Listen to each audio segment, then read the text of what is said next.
할렐루야! 사랑하는 비상동교회 성도 여러분, 지난 하루 동안 평안하셨습니까? 우리 어렸을 때 부모님께 듣던 잔소리와 야단을 기억하십니까? 잘못된 행동을 바로잡게 하기 위해 부모님은 매를 들거나 모진 말로 저희를 혼내십니다. 그런데 아무리 혼내도 부모님은 자식을 굶기진 않습니다. 그 이유는 아무리 잘못을 해도 부모는 자식을 사랑하고 자신을 좋은 길로 인도하고 싶기 때문입니다. 이처럼 하나님의 책망 중에도 우리를 세심하게 돌보시는 하나님의 사랑의 말을 함께 나누며 기도하는 거룩한 시간이 되기를 간절히 소망합니다. 기도하겠습니다. 사랑이 많으시고 자비로우신 아버지 하나님, 오늘도 이 거룩한 하나님의 말씀을 통하여서 우리 모두가 주님의 세심한 돌보심을 받고 있음을 기억하게 하여 주시옵소서. 그렇게 하여 오늘도 말씀을 통하여 하나님의 놀라운 사랑을 깨닫고 그 놀라운 사랑을 통하여 다시 한번 은혜 아래 거할 수 있도록 주님께서 인도하여 주시옵소서. 감사드리며 살아계신 우리 주 예수 그리스도 이름으로 간절히 기도드립니다. 아멘. 오늘 우리가 함께 나눌 하나님의 말씀은 이사야 26장 20절, 27장 13절까지의 말씀입니다. 다 함께 하나님의 말씀을 읽도록 하겠습니다. 내 백성아 갈지어다. 내 밀실에 들어가서 내 문을 닫고 분노가 지나기까지 잠깐 숨을지어다. 보라, 여호와께서 그의 초소에서 나오사 땅의 거민의 죄악을 벌하실 것이라. 땅이 그 위에 잦았던 피를 드러내고 그 살해당한 자를 다시는 덮지 아니하리라. 그날에 여호와께서 그의 견고하고 크고 강한 칼로 날랜 뱀 리워야단 곧 꼬불꼬불한 뱀 리워야단을 벌하시며 바다에 있는 용을 죽이시리라. 그날에 너희는 아름다운 포도원을 두고 노래를 부를지어다. 나 여호와는 포도원 지기가 되며 때때로 물을 주며 밤낮으로 간수하여 아무든지 이를 해치지 못하게 하리로다. 나는 포도원에 대하여 노함이 없나니 찔레와 가시가 나를 대적하여 싸운다 하자. 내가 그것을 밟고 모아 불사르리라. 그리하지 아니하면 내 힘을 의지하고 나와 화친하며 나와 화친할 것이니라. 후일에는 야곱의 뿌리가 박히며 이스라엘의 움이 돋고 꽃이 필 것이라. 그들이 그 결실로 지면을 채우리로다. 주께서 그 백성을 치셨던들 그 백성을 친 자들을 치심과 같았겠으며 백성이 죽임을 당하였던들 백성을 죽인 자가 죽임을 당함과 같았겠느냐. 주께서 백성을 적당하게 견책하사 쫓아내실 때에 동풍 부는 날에 폭풍으로 그들을 옮기셨느니라. 야곱의 불의가 속함을 얻으며 그의 죄 없이 함을 받을 결과는 이로 말미암나니 곧 그가 제단의 모든 돌을 부서진 횃돌 같게 하며 아세라와 태양상이 다시 서지 못하게 함에 있는 것이라. 대저 견고한 성읍은 적막하고 거처가 황무하며 버림받아 광야와 같은즉 송아지가 거기에서 먹고 거기에서 누우며 그 나뭇가지를 먹어 없이 하리라. 가지가 마르면 꺾이나니 여인들이 와서 그것을 불사를 것이라. 백성이 지각이 없으므로 그들을 지으신 이가 불쌍히 여기지 아니하시며 그들을 조성하신 이가 은혜를 베풀지 아니하시리라. 너희 이스라엘 자손들아, 그날에 여호와께서 창일하는 하수에서부터 애굽 시내에까지 과실을 떠는 것 같이 너희를 하나하나 모으시리라. 그날에 큰 나팔을 불리니 아수르 땅에서 멸망하는 자들과 애굽 땅으로 쫓겨난 자들이 돌아와서 예루살렘 성산에서 여호와께 예배하리라. 아멘.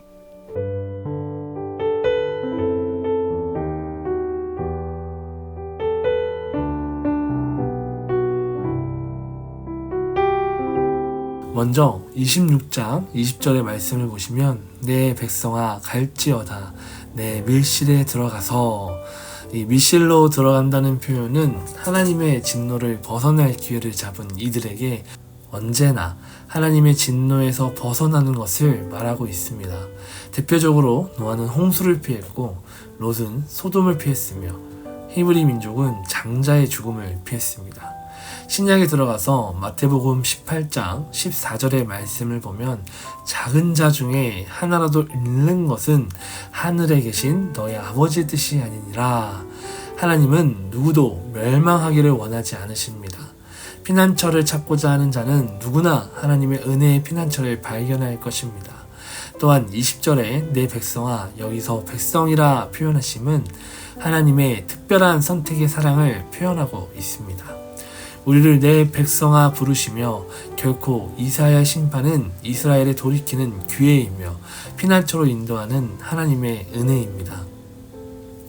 그래서 하나님의 예비하신 피난처로 하나님의 백성이 들어가 문을 닫고 하나님의 진노가 지나가기까지 숨어 있으라 말씀하십니다. 그래서 21절에 심판에 대한 말씀이 세상에 드러나고 하나님이 세상을 심판하실 때에 용서를 구하지 않고 하나님의 피난처의 기회를 놓치는 백성들은 결국 다시 덮지 아니하신다는 말로 기회가 주어지지 않음을 기억합시다. 기회가 주어졌을 때에 그 기회를 놓치지 맙시다. 기회를 놓치어 돌이킬 수 없는 상황이 오지 않기를 바랍니다. 하나님이 인도하시는 피난처의 길은 나중은 없습니다. 지금 우리가 돌이켜 회개하고 기도함으로 나아가기를 소망합니다.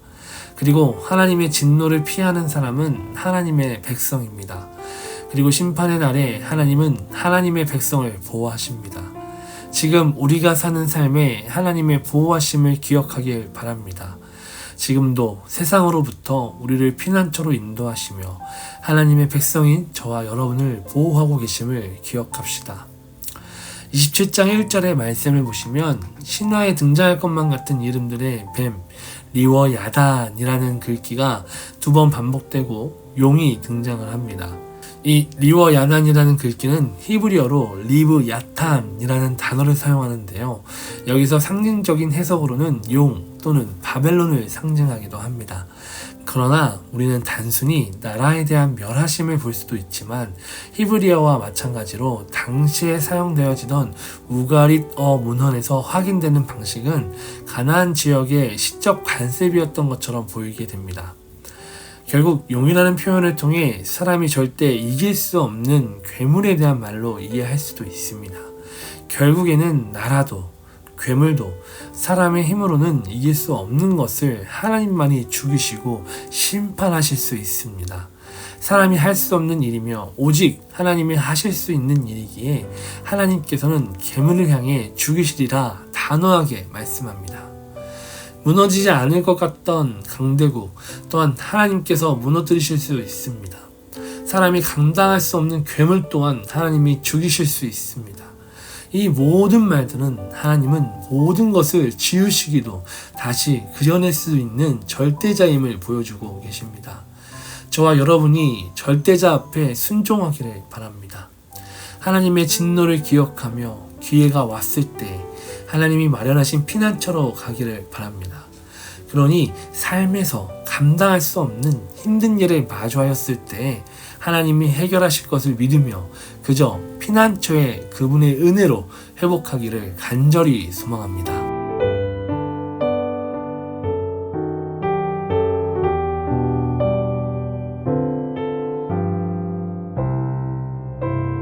(2절을) 보게 되시면 아름다운 포도원을 두고 노래를 부를지어다 라고 말씀합니다. 여기서 아름다운 포도원은 무엇을 뜻하고 있을까요? 여기서 말하는 포도원은 이스라엘을 상징하고 있습니다. 또한 농부를 하나님으로 묘사합니다. 이 포도원은 5장의 말씀에서 보았을 때 비옥하고 아름다운 땅이었지만 결국 이스라엘의 타락으로 하나님은 이사야 선지자를 통해 포도원을 하나님께서 심판하신다는 내용의 5장에 기록되어 있습니다. 그러나 지금에 와서는 포도원을 향해 지키시고 그들을 향하여 밤낮으로 지키신다고 말씀합니다.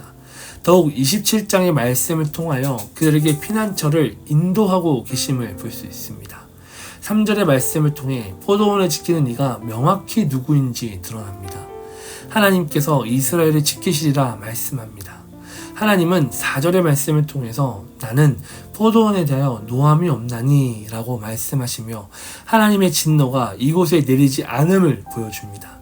그리고 더 나아가서 하나님은 포도원을 지키는데 찔레와 가시가 하나님을 공격한다면 그것을 짓밟고 모조리 태우신다 말씀하십니다.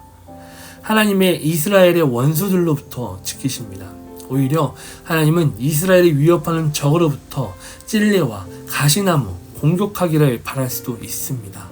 왜냐하면 그들이 하나님과 맞서 싸워야 그들을 태움으로 이스라엘을 적대시하는 것들을 사라지게 하실 수 있기 때문입니다.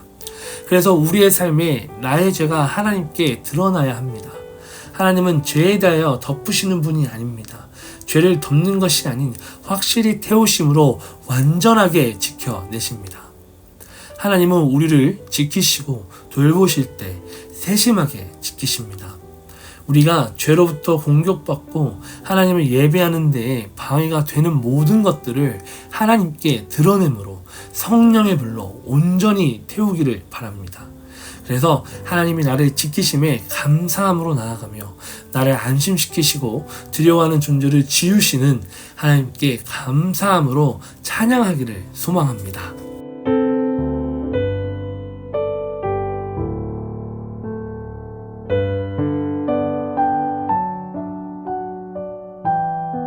팔 절의 말씀을 보시면 동풍 부는 날에 라는 말이 있습니다.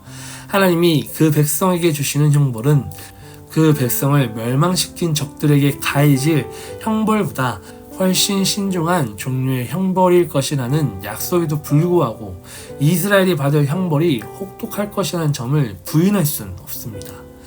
동쪽에서 몰려오는 타는 듯한 열풍처럼 이스라엘의 운명은 이스라엘에게 닥쳐와 이스라엘을 휩쓸어 갈 것입니다.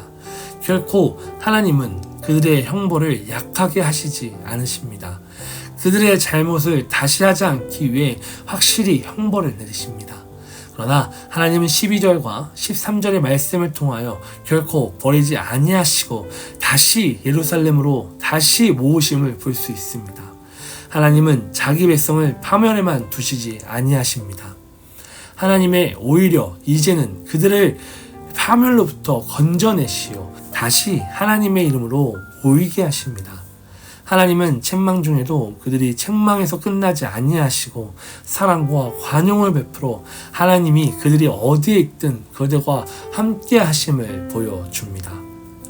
오늘의 말씀을 묵상하며 하나님께서는 책망만 하시는 하나님이 아님을 기억합시다. 하나님이 우리에게 주시는 책망은 공의의 하나님께서 결코 지난날 우리의 죄를 묻어두시지 않습니다. 우리의 잘못을 꺼내들어 다시는 그 잘못에 사로잡히지 않도록 완전히 없애십니다. 지금 내가 삶에서 어렵고 힘들고 고난받는 것이 하나님이 나와 함께 하시지 않아서가 아닙니다. 그 상황을 이겨내게 하시기 위해 지금도 저와 여러분을 책망하며 보살피고 있는 것입니다. 우리가 어떠한 상황에 있든 어디에 있든 주님은 언제나 우리를 다시 하나님의 품으로 인도하십니다. 그러니 오늘도 주님의 말씀을 통하여 하나님의 섬세한 돌보심과 사랑을 기억하며 우리에게 주시는 그 은혜를 누리며 살아가는 저와 여러분이 되기를 소망합니다. 기도하겠습니다. 사랑이 많으시고 자비로우신 아버지 하나님, 하나님이 주시는 그 형벌이 우리가 감당할 수 있도록 하게 하여 주시옵소서. 우리가 지난날에 지었던 죄악들로 인하여서 하나님과 멀어졌다면 하나님은 지금도 나를 피난처로 인도하심을 기억하며 하나님께 회개함으로 기도하여 하나님께 다시 돌아갈 수 있는 저와 우리 모든 성도들이 되게 하여 주시옵소서. 하나님이 오늘도 거룩한 하루를 보낼 수 있도록 인도하심을 믿습니다. 말씀을 통하여 은혜 주심을 믿습니다. 하나님께서 함께 하심을 기억하며 오늘도 하루를 살아가게 하여 주시옵소서. 감사드리며 살아계신 우리 주 예수 그리스도의 이름으로 간절히 기도드립니다. 아멘.